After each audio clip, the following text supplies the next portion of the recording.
Hello all, Simon Toohey here, coming to you with a beautiful recipe. We're making you a mac and cheese, but not one you've ever had before. We're swapping out the bechamel and that rich sort of darkness of cheese, and we're turning it into something a little different. We're using parsnips. Beautiful, in season, really tasty, and makes just as creamy a sauce as you'll ever have in any other traditional mac and cheese. We're going to create a beautiful bottom layer of flavor by chopping up onion and garlic relatively fine and putting it in a pot, medium heat with a bit of oil until it's nice and sizzling. You don't want to put any color in this, it's super important. You want sweetness, not darkness, because you want it to replicate that beautiful oozy cheese when it's all cooked together. When you've got nice sweetness out of that, add a dollop of Dijon mustard, add some bay leaves, add a bit of salt, let that cook away, then chop up some beautiful parsnips. They're right in season at the moment. Put those in with a big glug of oat milk. Lid on, medium to low heat, let it simmer until it's all soft and delicious. Put that to the side. That's going to cook away nice and slowly.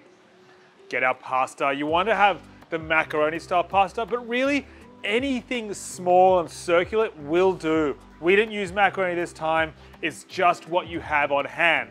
Again, once that's cooked, drain out the pasta, rinse it with cool water just to stop the cooking process and rinse off that excess starch, and take it back and set it to the side.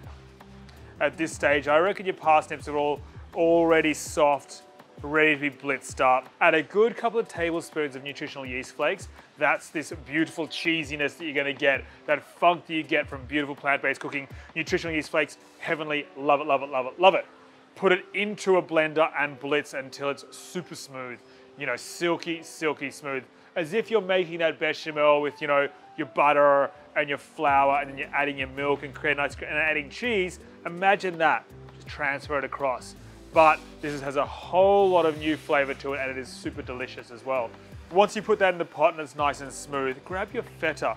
I've got a beautiful plant-based baked feta here, and I'm just going to crumble that in with my cheesy nutritional yeast parsnip style sauce, and I'm going to fold that through. Pour that into a baking tray, whatever you think, however many people you're serving for, really.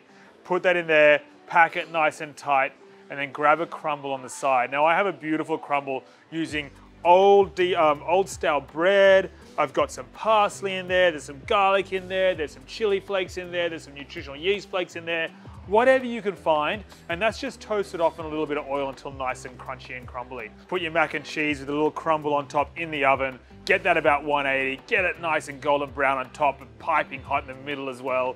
Take it out. Now this is important, you have to let it rest. I know that's annoying because when you want mac and cheese, you want it now, but you've got to let it rest because it's so hot. One, you're going to burn your mouth, but two, it needs to set a little bit.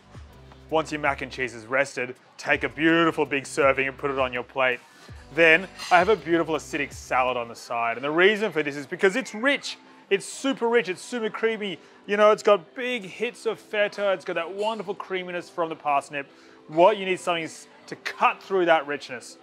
And by adding this really finely diced cabbage, some pear, some toasted almonds, some vinegar, some olive oil, and some salt, mix that through. You can use whatever you want in this situation. You just want something bright and light. Pour that in, give it a little dash over the top, whatever you want. And there, folks, is your mac and cheese, done plant-based, done our style, super creamy, and definitely worth a try, and as good as any classic mac and cheese out there.